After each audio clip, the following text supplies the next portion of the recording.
कामोठे, खारघर, कळंबोली, तळोजा, करंजाडे ही सगळी शहरं, उरण भागामध्ये उलव्यापासूनची ही सगळी शहरं ही खऱ्या अर्थानं नवीन वसणारी शहर आहेत. यात जर काही रॅकेट्स ऑपरेट होणार असतील ते दुर्दैव आहे. नवी मुंबई नावातच नवी शब्द आहे आणि गेल्या काही वर्षातनं नवी मुंबईनं आपलं महत्व अधोरेखित केलेलं होतं. काही वर्षांपर्यंत मोठमोठाल्या बिल्डिंग, मोकळे रस्ते आणि विना झोपडपट्टीचं शहर अशी नवी मुंबईची ओळख होती.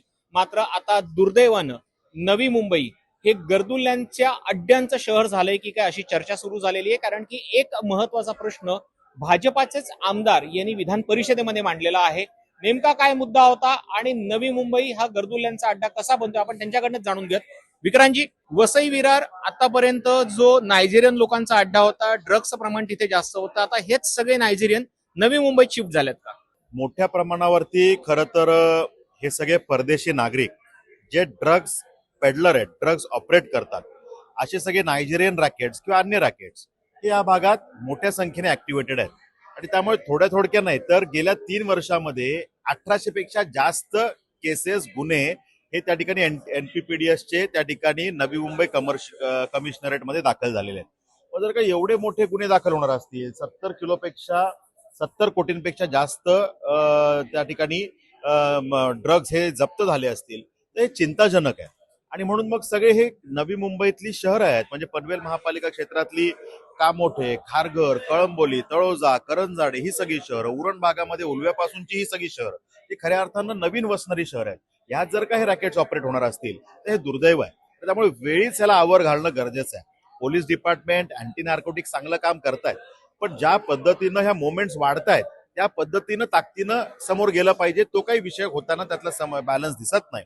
त्यामुळे खरं तर यात युवा पिढी उद्ध्वस्त होत चालली आहे. या युवा पिढीला सावरण्यासाठी खरं तर काहीतरी पाऊल टाकण्याची गरज आहे. म्हणजे आज अवेअरनेस कॅम्पेन होतात, पण एखादा आमचा युवा त्या सगळ्या ड्रग्सच्या चक्रव्यूहात अडकल्यानंतर मी मागणी केली की या विषयामध्ये से नो टू ड्रग्ज आपण म्हणतो, पण कधी लोक अडकल्यावर त्याच्या आधी ह्या शालेय जीवनात जेव्हा तो त्या तरुणाईच्या उंबरठ्यावर आहे, 11-12 वर्षाचा असताना त्याला जर का आम्ही सांगितलं की ड्रग्सचे दुष्परिणाम काय आहेत, से नो टू ड्रग्ज हे आतापासून तू म्हटलं पाहिजे, तर तो त्या ठिकाणी या भविष्यात अडकणार नाही. त्यामुळे अशा पद्धतीने ही कारवाई होण्याची गरज आहे. मला व्यवस्थित आठवते मागच्या वेळेला मुख्यमंत्र्यांनी विधिमंडळामध्ये उत्तर दिलेलं होतं की नायजेरियन नागरिक वसई विरार, नालासोपारा या भागात येऊन राहत आहेत, जाणीवपूर्वक काहीतरी गुन्हे करतायत, गुन्हा दाखल झाल्यामुळे त्यांचं डिपोर्टेशन लांबतं, त्यांना बाहेर जाता येत नाही. त्यामुळे ही त्यांची मोडस ऑपरेंडी झालेली आहे की आपल्याला जर भारतात पासपोर्ट, व्हिसा संपल्यानंतर पण जर वास्तव्य करायचं असेल तर गुन्हे दाखल करून घ्यायचे. असा काहीचा प्रकार तुमच्याकडे उघडकीला आलाय का? आणि तसं असेल तर आता या ड्रग्स पेडलरला, म्हणजे स्पेसिफिकली नायजेरियन नागरिक आहेत, त्यांना मुंबईमध्ये भारतातच बंदी आणावी अशी मागणी आपण करणार. यामध्ये आपण म्हणताय त्या पद्धतीनं एक मोडस ऑपरेंडी नक्की दिसते. आणि त्यामुळे त्यांचा विजा संपून सुद्धा ते त्या ठिकाणी राहतायत किंवा काहीतरी प्रकरण करून इथे भारतात थांबणं, या भागात थांबणं याला प्रायोरिटी देत आहेत. मग ह्यामध्ये जर का असे विषय असतील तर थोडं आपण पण आपली मोडस ऑपरेंडी वेगळी केली पाहिजे. की जर का हे रॅकेट्स असे ऑपरेट होत आहेत, ते विजावर जेव्हा येतात तेव्हा काहीतरी इन्व्हिटेशन लेटर असतं की इथे येऊन काय काम करणार आहेत, कुठल्या कंपनीत जुडणार आहेत, काय आहेत. आपण एखादी मोहीम करून ही सगळी मंडळी तिथेच काम करतायत का, ज्या उद्योगासाठी आले ते धंदे करतात की अन्य काही करतायत, हे शोधलं पाहिजे. आणि जे या विषयामध्ये आहेत त्यांना ब्लॅकलिस्टेड करून यांना पुन्हा इथे विजा मिळणार नाही ही प्रोव्हिजन केली पाहिजे. आणि त्या ठिकाणी अंडर सर्व्हेलियन्सच ही काही देश जे आहेत याच्यातली मंडळी जी वारंवार हे गुन्हे करतात त्यांना अंडर सर्व्हेलियन्सच या ठिकाणी कुठेतरी ठेवलं पाहिजे. आणि ज्यांच्यावर गुन्हे दाखल होत आहेत अशांना त्या ठिकाणी वेगळा कक्ष तयार करून तिथे त्यांना ठेवलं पाहिजे, जेणेकरून पुन्हा हे या सगळ्या रॅकेट्समध्ये ऍक्टिव्हेट होणार नाहीत. हे जर का अशा पद्धतीने रॅकेट्स ऑपरेट होत राहिले आणि आपण हातबल झाल्याच्या भूमिकेत राहू तर हे चालणार नाही. ह्याच्यावरती कडक कारवाई केली पाहिजे. आणि जर का काही वारंवार अशा घटना त्याच मंडळींकडनं घडत असतील तर ही मागणी मला करावी लागेल की यांना या ठिकाणी विजाच देण्यात येऊ नये. एक वेगळा प्रश्न, वाहतुकीचा प्रश्न, जो सगळ्यांच्या जिव्हाळ्याचा प्रश्न झालेला आहे. जसजसं शहर वाढते तसतसं आता मुंबई महानगर प्राधिकरणानं आपला एरिया वाढवलेला आहे. आतापर्यंत अक्षरशः ठाण्यापुरता मर्यादित असणारा MMR रिजन तुमच्या आता अलिबागच्या पुढे गेलेला आहे. तुमच्या भागाचा विकास जास्त होतोय, ट्रॅफिक जास्त होतोय, एअरपोर्ट आलाय, अटल सेतू आला, तरीही अटल सेतूवरती ट्रॅफिक होत नाही, मात्र पुढे ट्रॅफिक होती आहे. सो हे सगळं जे नियोजन झालं हे तुमच्याच सरकारच्या काळात झालेलं होतं. मग ते चुकीचं नियोजन झालं, अधिकारी त्याच्यामध्ये दोषी आहेत. नाही, काय होतं की सरकारचं जे विजन असतं, देवाभाऊंचं जे विजन आहे, जे मिशन आहे, ते तसंच्या तसं खाली पर्क्युलेट व्हायचं असेल तर अधिकाऱ्यांनी ते विजन मॅच केलं पाहिजे. दुर्दैवानं अधिकारी प्लॅनिंग करताना त्यात कुठेतरी कमी पडतायत का असा प्रश्न तयार होतो. म्हणजे अटल सेतू तयार झाला त्यामुळे मुंबईचं तासांचं अंतर आता मिनिटांवर आलं. पण पनवेल जवळ यायचं आणि कोण फाट्याजवळ जुडायला, एक्सप्रेस हायवेला जुडायला परत एक तास थांबायचं, हे जे काही घडते ते का? त्या काळात अटल सेतू बरोबर त्या रस्त्याचे प्लॅनिंग व्हायला पाहिजे होतं, पण अधिकाऱ्यांनी ते केलं नाही. आता ते व्हायला 4 वर्ष लागतील. अशा समस्या आहेत आणि त्यामुळे ह्या विषयात नियोजन करण्याची गरज आहे.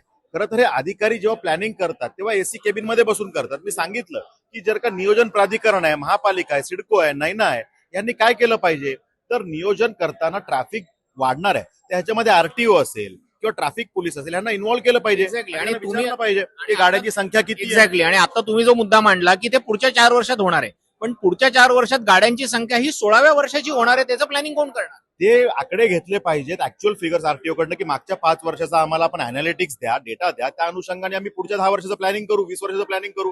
पण कसं होतंय की या ठिकाणी मोठी मोठी ग्रहण संस्था, म्हणजे एखाद्या गावात लोकसंख्या वाढत नाही, पण आमच्याकडे काय होतंय की आज एखाद्या प्लॉटवर 0 लोक राहतात, पण ज्या दिवशी ओसी मिळते तिथे एकाच वेळेला 10,000 हजार लोक राहायला येतात, कारण एवढी मोठी ग्रह संकुल आहेत.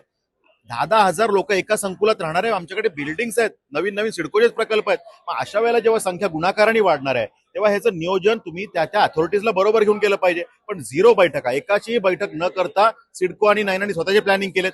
ह्यामुळे हे सगळं त्रुटी तयार होणार आहेत. त्यामुळे मी यात मागणी केली की जे लोक एक्झिक्युटर आहेत, आज तुम्ही प्लॅनिंग कराल, रस्ते बनवाल आणि निघून जाल प्लॅनिंग अथॉरिटी म्हणून, पण सांभाळायचे कोणाला? ट्रॅफिक पोलीस, आरटीओ यांना सांभाळायचे, नागरिकांना भोग भोगायचे, अँब्युलन्स अडकणार आहेत, रुग्ण अडकणार आहेत, हे आम्हाला भोगायचं आहे. त्यामुळे ह्याच्यामध्ये आपण प्लॅनिंग करताना कन्सर्न डिपार्टमेंट्सला सल्ला घ्या. सल्ला घेतल्याने तुम्ही छोटे होणार नाही, त्यामुळे सल्ले घ्या आणि मग त्यानुसार नियोजन करा. हे आपण सुचवलेलं आहे, त्याचा पाठपुरावा आम्ही करू.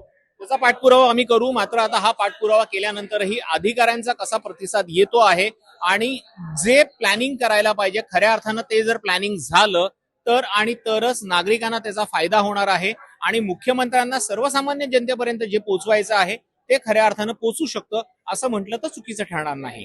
मुंबईहून कॅमेरा पर्सन अमरीशसह तुषार शेटे, सिविक मिरर.